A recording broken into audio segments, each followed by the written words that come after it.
আমরা দেখেছি যে গত কয়েক বছর ধরে বাংলাদেশ সহ বেশ কয়েকটা জায়গাতে সংবাদপত্র অফিসে আগুন ধরে দেওয়া হয়েছে, ভাঙচুর করা হচ্ছে। আমাদের রাজ্যেও হয়েছে। গত কয়েক বছর আগে প্রতিবাদী কলমে হয়েছে।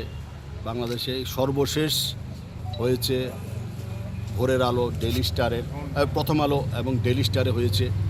তো এর আগেও বেশ কয়েকটা ইনসিডেন্ট হয়েছে গোটা বিশ্বে। ইন্ডিয়ান জার্নালিস্ট ইউনিয়ন আমাদের একটা সর্বভারতীয় সংগঠন। তো এটার উদ্যোগে ত্রিপুরা জার্নালিস্ট ইউনিয়ন আমরা এটার আজকে আয়োজন করেছি যে যেভাবে গোটা বিশ্বে এবং সর্বশেষ বাংলাদেশে প্রথম আলো এবং ডেইলি স্টারে আগুন পুড়িয়ে দেওয়া হয়েছে এবং অনেক সাংবাদিককে হত্যা করা হয়েছে এবং জেলে আছে ওই দেশের বাংলাদেশের নির্বাচিত একজন সাধারণ সম্পাদক, এখনও জেলে বন্দী আছে, কোনো বিচার হচ্ছে না ঢাকা প্রেস ক্লাবের। এটার প্রতিবাদে, সবগুলোর প্রতিবাদে আজকে আমরা এই মৌন প্রতিবাদ কর্মসূচি কালো ব্যাচ পরে আমরা আয়োজন করছি। এটা প্রতীকী প্রতিবাদ, ত্রিপুরা জার্নালিস্ট ইউনিয়নের এটা প্রতীকী প্রতিবাদ। আমাদের এখানে সবাই সিনিয়র সাংবাদিকরা রয়েছেন, জুনিয়ররাও রয়েছেন।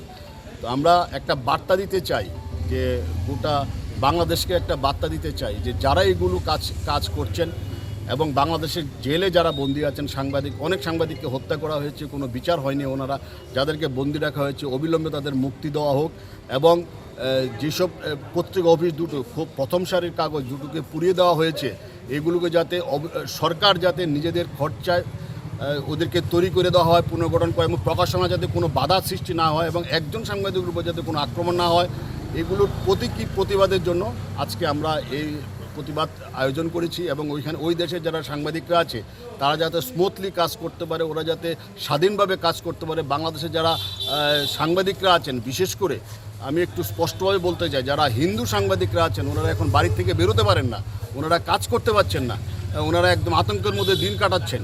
এই মেসেজটা আমরা ওদেরকে দিতে চাই যে আমরা প্রতিবেশী, আমরা ওনাদের পাশে আছি, আপনারা কাজ করুন, আমরা আপনাদের জন্য প্রতিবাদ করব। গোটা দেশে আমাদের এই প্রতিবাদ আজকে যাবে, একটা মেসেজ যাবে এবং যাতে আপনারাও যাতে ন্যায়ের জন্য এবং আপনারা যাতে সত্যি ঘটনা বাংলাদেশে করতে পারেন, সাংবাদিকতাটা সঠিকভাবে করতে পারেন, স্বাধীনভাবে করতে পারেন। অনেক সাংবাদিক কর্মচ্যুত হয়েছে, অনেক সাংবাদিক এখন আর কোনো রুটি রোজগার নেই। এগুলো সব কিছুর প্রতিবাদে আজকে আমরা একটা মেসেজ দিতে চাই। ত্রিপুরা জার্নালিস্ট ইউনিয়নের পক্ষ থেকে আমরা একটা মেসেজ দিতে চাই। এইভাবে সংবাদপত্র যেখানেই হোক, যে রাজ্যেই হোক, এটা ত্রিপুরায় হোক, বাংলাদেশে হোক, কলকাতায় হোক, দিল্লিতে হোক, যেখানেই হোক, আমরা দেখেছি যে উত্তরপ্রদেশেও কিছুদিন আগে একজন সাংবাদিককে হত্যা করা হয়েছে। এগুলোকে আমরা ত্রিপুরা জার্নালিস্ট ইউনিয়ন আমরা একদম স্ট্রং সংগঠন। আমরা শুধু বিবৃতি সর্বস্ব সংগঠন না যে একটা বিবৃতি দিয়ে আমরা খালাস হয়ে যাব। আমরা এই জন্য আমরা প্রতিটি ক্ষেত্রে আমাদের প্রতিবাদ, আপনারা জানেন অতীতেও যেসব সাংবাদিক আক্রান্ত হয়েছে রাজ্যে এবং এই যেসব পত্রিকা অফিস আক্রান্ত হয়েছে, ত্রিপুরা জার্নালিস্ট ইউনিয়ন প্রথম সাথে ছুটে যায়, আক্রান্ত হওয়ার সাথে ছুটে যায়। আমরা একটা সরব সংগঠন, আমরা শুধু নীরব এবং কাগজি সংগঠন না। এটা আজকে আবার আমরা একটা মেসেজ দিতে চাই। আগামী দিনেও যদি এরকম কিছু হয়, ত্রিপুরা জার্নালিস্ট ইউনিয়নে যারা আছে আমরা এইভাবেই আমরা রাস্তায় নামবো, এইভাবে আমরা প্রতিবাদ করব।